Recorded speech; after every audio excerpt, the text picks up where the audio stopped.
Insert citations and bibliography in Word. Microsoft makes it very easy to work with citations. Here are 2 quotes in this document from different sources. To insert the citation, go to References, then Citations and Bibliography and click on Insert Citation. Here click on Add New Source. Here you can select the type of source. Now fill the information and click on OK. Now you can see the citation you have inserted. If you want to use the source again, just go to Insert Citation and select the source again.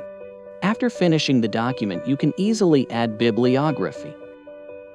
Just go to Citations and Bibliography.